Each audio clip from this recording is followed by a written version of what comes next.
You know what it is? It always makes me laugh, today's topic, because someone's feelings always get hurt. That sounds so horrible. And I'm not laughing because don't put that in. So you've been working at your law firm for the last 10 years. You've been an accountant at your CPA firm for just as long. You are the #1 esthetician at the spa that you work for. And you are getting accolades and you're getting praise, but it's not quite reflected in your paycheck. And you go home on payday and you're checking your pay stub and you're looking at it and you sit down and you say to yourself, I know what my firm gets per client. I know what my spa gets per session. This isn't adding up. It's my skill set that's bringing the clients in, and it's my skill set that's keeping them here. You know what? If I can do it for them, I can do it for myself. And you take that energy and you take that stride and you go and you start your own business. Well, newsflash to you.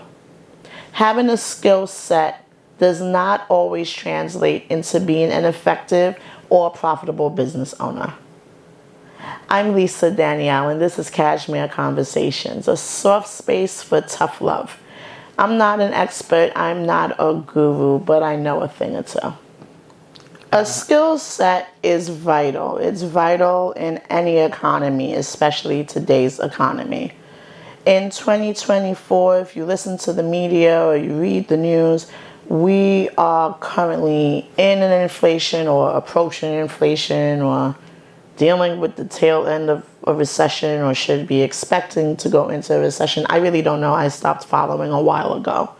But whatever the case is, money is funny in 2024 for a lot of us. Not everyone, but for a good deal of us, we're trying to figure out how to balance and how to keep our head above water. So having a skill set is vital. Studies have shown, and you can look it up yourself, that in times of economic downturn, in times where there is inflation, trade skills go up. Enrollment in trade programs increase, and their need for them do as well. Plumbers, personal care such as cosmetologists, electricians, these are fields that are always vital, but when the economy takes a little bit of a hit or a lot of bit of a hit, the need for these skills go up. So you go to trade school, or you don't. Maybe you went to college, you got your bachelor's, you got your master's, but either way you have a skill set or you have a trade. And you go and you work for somebody else, which is great, because if everybody was a business owner, if everybody was an entrepreneur, who would do the job? Who would get the work done?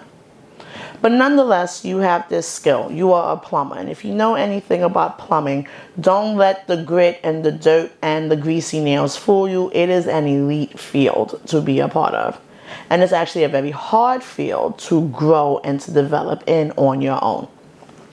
So you go and you work as a plumber, whether you are working for a small business or a mom and pop, whether you're working for a Roto-Rooter. Do they even have Roto-Rooter, Nicole? They still have Roto-Rooter? Yeah.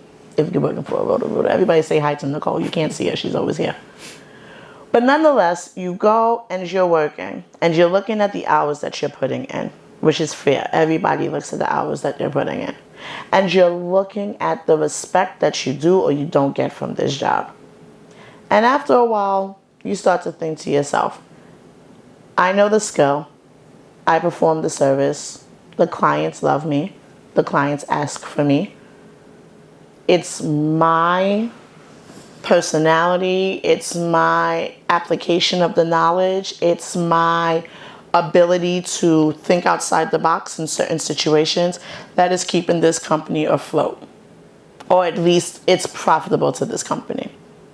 So if I can do it for somebody else, why can't I and why shouldn't I do it for myself? And there's nothing wrong with that mindset. If you can do it for someone else, why not do it for yourself? But I will give some of you, because if it doesn't apply, don't even worry about it. But I will give some of you a reason as to why you shouldn't do it for yourself. Because you're not a business owner. And the reason for some of you that transition isn't the right move to make is because offering a service and running a business are not the same thing. When you offer a service, you get to strictly focus on your skill. You get to strictly focus on that consumer only and what you're putting out and what you're giving them. If you are a cosmetologist that works at a chain salon, your focus is the client in your chair only and possibly your drawer. If you are a lawyer at a law firm, your focus is the client or the case file that you've been assigned. If you are a plumber, your focus is the call that came through dispatch for you to go and check someone's kitchen. That is the service, and you may be amazing at what you do, but the service is not the business. The service is just that. It is what the consumer or vendor, if you're B2B, if you're business to business, it is what they get as the outcome. The service has nothing to do with the overhead. Service has nothing to do with the legal. Service has nothing to do with the marketing and promotion. Service has nothing to do with public relations. It has nothing to do with branding and developing brand loyalty. It literally is, and I'm not diminishing, but it is what's being offered. In massage, which is one of the fields that my business is in, there is a stereotype that is somewhat seemingly true, that most massage therapists don't make good business owners. And we're going to do another episode down the line about the difference between a sole proprietor and an entrepreneur, between somebody who hustles and owns a business. But with this example, a lot of massage owners typically, so don't get offended, don't make adequate business owners. Having your table and offering mobile services is not always running a business. Whether it's you're not responsible for the same level of taxes, whether it's not that you're not responsible for the same licensure, permits, and overhead, what you have done is you have capitalized on the service and made it more profitable for you. And that's not a bad thing. I have colleagues, family, and friends who have regular 9-to-5 jobs, and then they have their business on the side. And business in quotations, because how they manage it, we won't go into. But it benefits them. It works for them. But they are very clear that they are simply offering a service. When you're running a business, you're responsible for so many more aspects and not just the good product or service that you're giving out. And that's where it gets lost in translation. So as a business owner and other business owners watching this, you guys can relate. Whether you are involved in the day-to-day provision of the operation or you just deal with the oversight, the two aren't the same. And sometimes they may take place simultaneously, but they're not the same. So at one of my businesses, I manage a staff of 4. I also provide service. I then, at the end of the day, have to manage payroll. I have to deal with my CPA. I have to deal with my graphics and marketing designer.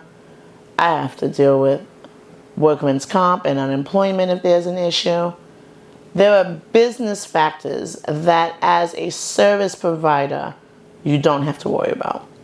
And what happens is when someone takes their skill set and uses only the skill set to open up a business, it's a quick fail. It's disastrous. Now, if you have a skill set and you take the time out to learn the industry, you take the time out to see what is required of you to protect you legally, to protect you from lawsuits, what insurance coverage you need, how to go about obtaining it, that's different. You have now transitioned from someone with a skill set to someone with a business. But what happens too often, and social media is one of the many encourages, and so are the people around us who compliment us on our skill, is that we think we can take just the service and run a business. It's not sufficient enough. It doesn't cover enough ground. Because the same service that you were getting all this praise and accolade for, when you are now the liability partner, when you are now the HR, when you are now the person in the back end that has to deal with the complaints and deal with the issues and deal with price discrepancies, your service has nothing to do with that. Entrepreneurship is a skill set in itself. I'm not saying go and sign up for school and get a degree in it, but it is a skill set in itself. Biblically, Ecclesiastes 10 verse 10 tells us, if an axe is dull and its edge is unsharpened, more strength is needed, but skill will bring success. Biblically, we're also told to study and show yourself approved. It's not enough to just be good at something. The same way it's not enough in a marriage to just love each other. Okay? You need to be able to capitalize on what it is that you know. You need to be able to take what you have, put pride aside, put ego aside, go back to school, take a course, ask, get a mentor, and really fine-tune your skill beyond just providing a service. If you choose to go into business or into entrepreneurship, you have to remember that those 40 hours that you used to give the company that you were working for, liability free. You show up, you go to work, you leave it at work, you come home. And not that there are not jobs where you may bring some of your actual work home with you, but you're not bringing home workers' comp issues. You're not bringing home payroll issues. You're not bringing home taxation and legal issues. You're bringing home things that are attached to the actual duties of your job. But when you're giving 40 hours to an employer, you're giving 40 hours of your skill. Now, if you're not happy with the duties or what they want from you, then that's personal problems, and it's time for you to look somewhere else. But when you are the entrepreneur, you are human resources. You are human resources. You are the property manager between you and the landlord. You are the checks and balances for every outside vendor you hire, every accountant, every lawyer, every graphic designer, anybody that you hire to keep your business afloat. You now have to go and double back and make sure that it's being done correctly. And double back means double time. So the 40 hours you were giving an employer is now 80 hours that you're giving yourself. And I'm not telling you not to go into entrepreneurship. Obviously, I am one myself. I'm telling you to make sure that it's the call and the path that you're supposed to be on. I'm telling you to start small. Find a passion project. I like to call them taking your passion and turning it into profit. Start small. Are you really good at making juices? Are you really good at making jewelry? Are you really good at crocheting tops? Start small. Do something on the side, but go beyond just selling it online or selling it at a vendor. Take a look. Get pen, get paper, sit down, and take a look at what it would really take, what's really required if you wanted this particular product to go from your kitchen to Whole Foods.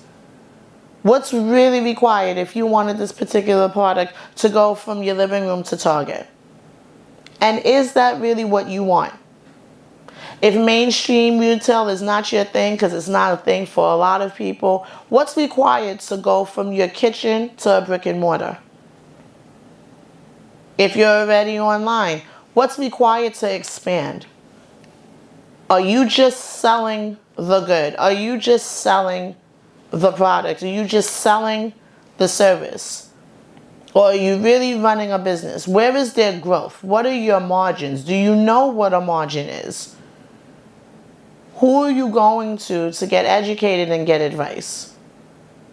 And I'm not saying that you want to pay taxes, and I'm not saying paying taxes is what makes you a business, But after a while, as your business grows and expands and you start to take certain types of payment, you can't avoid it. Did you know that if you take payment through third-party processors like Square, where you're taking debit and credit cards, once you reach a certain threshold, whether you tell the IRS or not, they do? So depending on how you want your business to grow, Cash App and Venmo are only going to get you but so far.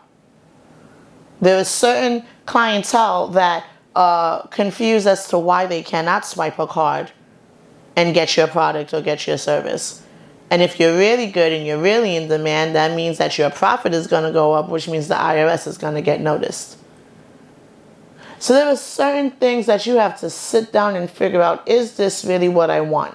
Is this really where I want to go? Do I want to invest the money at first more than what I may make?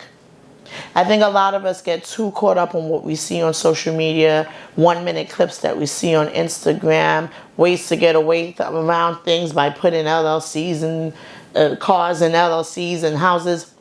But what they don't do is sit down and consult you on why you can't do it, or what states don't let you do it, or what the penalties are. And we see a lot of everybody own a business. Nicole, you edit this if you want. Everybody say hi to Nicole. Everybody can't possibly own a business. It's just not realistic. Everybody can have a skill, but everybody can't own a business. Everybody can't be the chief. Who's the Indian? And there's nothing wrong with being an Indian. I have a girlfriend, my best friend actually. She started a business, and that business is nothing but guap. And she looked at the business and she looked at me and she told everybody to leave her alone. She didn't like being an entrepreneur. She didn't care how much money it made a quarter. She didn't care that she could have sold it. She could have kept it. She didn't like being an entrepreneur. She didn't want to have to follow up with your email. She didn't want to have to deal with different personality traits. She didn't want to have to be smiling and nodding because you're having a bad day. She just wanted to provide a service. And since nobody else could provide the service as well as she did, which left her to be the service provider and the business owner, she said, forget everything. There's nothing wrong with not wanting to be an entrepreneur. This society now makes you think that you have to own. You know why I like CEOs? You know why I like COOs? You know why I like vice presidents? I have another organization that I'm affiliated with where I am the COO, and I love it.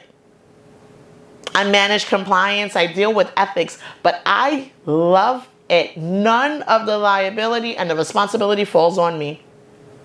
Yet and still with my title, it's like I'm my little own president of my little own corporate world. I have my little staff under me because we work together. But everybody doesn't want to own. And if you don't want to own, you don't have to own. You can take that same skill set, market your product, and sell. I remember when I started a staffing agency in New York and I was speaking to somebody that was working with me on it. And I didn't really want to do a staffing agency. I just knew at that time, X amount of years ago, that it was beneficial. And the gentleman said probably one of the most profound things to me. And I don't know why, but he was just like, so we get it to a point and we sell it. Oh. Because I had the skill set for connecting people. I knew the people at different companies and agencies. I knew their HR. I knew how to get in. They'd listen to me. They would open my email when they may not open the next person's email. But I didn't really want to do it. But the guy was like, you just get it to a point and you sell it. Everybody else was like, start a business, start a business, start a business. But he was like, all right, start the business, get it to a point, and move on. It is okay. There is this energy going around lately that you have to be an entrepreneur. You're a bum if you're not a boss. Move from me. Do you know how secure employment is? There is this feeling of knowing every 2 weeks you're going to get your check, and how you blow it, save it, invest it, or spend it falls on you. But every 2 weeks you get that check. Do you know that's not always the case with entrepreneurship? Please don't let the internet fool you. Yes, the goal is to get to a point where that is, the case. But that is not always the case. Sometimes for the first few months, sometimes for the first few years. I remember years ago, the average life of a business was 3 to 5 years. Now the average life of a business is 18 months. 18 months. When I first had my businesses, I always had a W-2 part-time job. Whether it was overnights, whether it was on the weekends. Because you don't always know the trajectory of what you're doing on your own. And it's not a question of your skill. It's life. It's the economy. And consumers are fickle.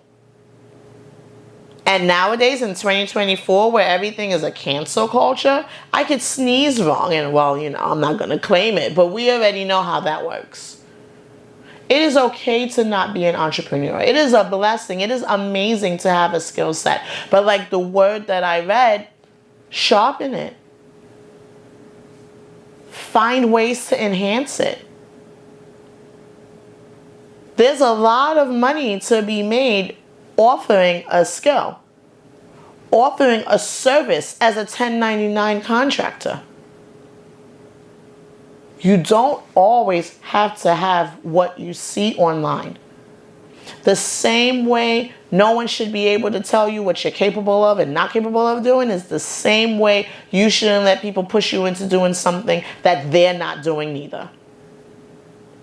Oh, girl, you should open up a shop and braid here. Why are you braiding here in this living room? Because shop rent is $1,100 and my apartment rent is $1,100. And sway, I don't have it. So how sway? And that's okay. But if we're going to make the transition, supposedly, from having our skill set, there are 5 things, according to blogher.com, that you should know when you're transitioning from employee to entrepreneur. Okay? So, one thing is that entrepreneurship and traditional work, or the 9 to 5, are not competing ideas. So remember in the beginning we spoke about how the plumber maybe only makes 45 or 65 an hour. Let's say 65 an hour. But he knows that his boss is charging that client $270 an hour. So let's think of some of the things, right, that you knew but kind of escaped your mind. So apart from the 65 an hour that employer has to give you, said plumber, that employer has to pay for overhead of the facility. That employer has to pay for any repairs that are needed to the van that you took. That employer has to pay for insurance and gas on the van. That employer has to pay for insurance for you, the employee.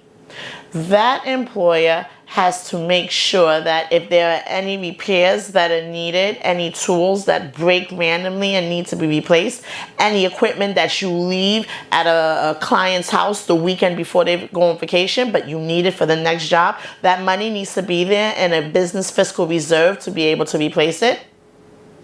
That employer is now matching your payroll taxes and your federal taxes every check that you get. Depending on the state and the county, that employer pays the state or the county just to be able to have staff. That employer has to be able to make sure that there's money there for your PTO, because you guys love a PTO and it doesn't come out of nowhere. So that $270 minus your 65 an hour plus whatever other expenses and things I didn't even mention is how much your employer is not making. And this is not a conversation about poor employee morale, and this is not a conversation about large corporations that have it, and we know they exist. This is just to let you know that 65 that you see an hour compared to the 270 that you see being charged on paper doesn't always flush out. So if you're going to be an entrepreneur with the goal of growth, because with growth comes employees, you can't avoid it. I avoided it in one of my businesses for 5 years till I literally could not avoid it anymore. And with that growth comes staff, and with that comes other responsibilities, and most of them come back down to the fiscal line. So if you're going to go into entrepreneurship and you want full-fledged 8 employees, 2 buildings, just keep in mind that it's not that you don't deserve it. It's not that you're not qualified. It's not that if you don't pray and fast, God won't give you the means and the team to do it. I am just telling you, don't do it strictly based on your skill set. Take your skill set, learn your industry, see what's required, and then tiptoe into it and go forth. Okay. Another thing, according to Blog Her, is make sure you're ready to supervise yourself. So a few years ago, we were on lockdown, and a bunch of these kids did remote learning, and they had to work from home. And for a lot of them, it was an absolute disaster. Half of you grown-ups can't work from home and your employees. And don't forget, when you work from home, especially if you have a partner or a spouse who's out of the house, try and get them to understand that you're at work. That you can't run the washing machine while you're in a meeting. You can't put the chicken in the oven while you're on a call. So if that was an issue as an employee, what do you think it's going to be if you couldn't supervise yourself then to have to do it as a business owner? You can't miss deadlines. How often are you going to be late? What reputation is that going to establish for you? If you're going to go into entrepreneurship, do it, discipline yourself, and don't do it based on just your skill set. So self-discipline and being able to supervise yourself is massive. This one may sound interesting, but you need to love what you do. I know a lot of nurses that are fabulous nurses and they hate it. They got into nursing because the work is always going to be consistent, but they don't enjoy what they do, or they have grown out of love for it. So now they're looking to get into IV nursing, nurse consulting, nurse staff training, something where they don't answer to anybody but themselves. But do you love what you do, or are you just doing it because you're good at it? Did you fall into a profession because it was handed down by your father or your mother? Were you forced into a profession and actually ended up having a gift for it? Now that you're leaving just providing the skill, and you have to deal with the daunting task of managing the operation to provide the skill, you may resent it. So you have to really look, do I really like what I do? Do I love what I do enough to give up free time and to give up a social life for only a few years or a few months to get this off the ground? Or am I just here because I'm good at it and it pays the bills? Because if it's the latter and you try to turn it into a business, the business is going to fail.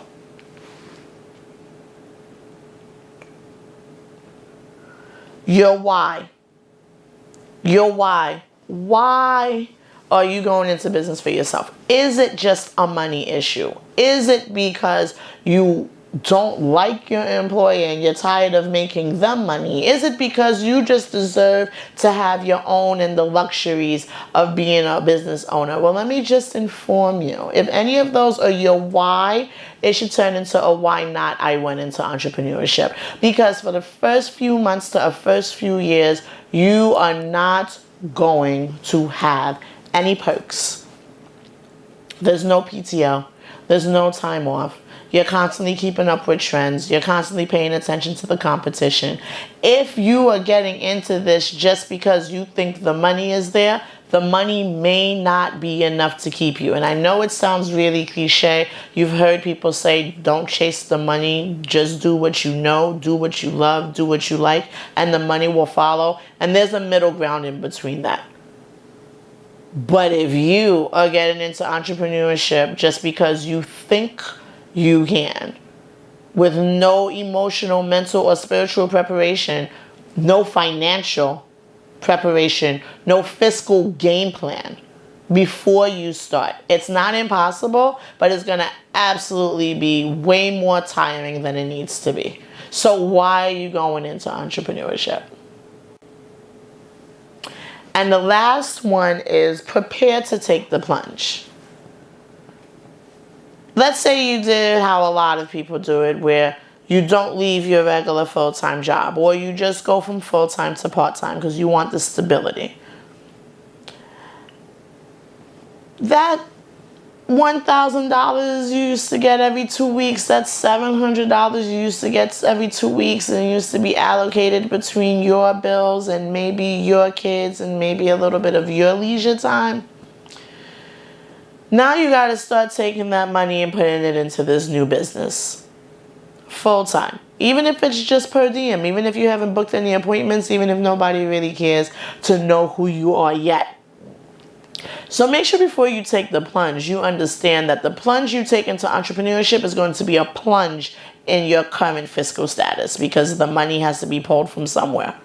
And I'm not saying don't apply for grants. I'm not saying don't apply for loans. What I'm saying is that the plunge into entrepreneurship is going to be a plunge in the existing finances that you have. So once again, you need to really make sure that it's not just the skill set that's pushing you to do what you have to do. Because lots of people do lots of things very well and don't run businesses well. So along with your skill set or your trade, just remember that being an entrepreneur, running a business, is a skill set as well. Both your business ownership and your skill are going to require you to have constant learning and constant education, whether it's through CEUs or whether it's simply just keeping up and researching and learning and staying ahead. Both your skill set and your business are going to require you to give more now that you are the go-to for absolutely everything. If it is sitting on you, if you are just being pulled to start your own business, to be an entrepreneur, just take the time out and really flush through how you're going to do it and why you're going to do it. Once you can get the how and the why squared away, the rest is up for the grabs. And we wish you all the best.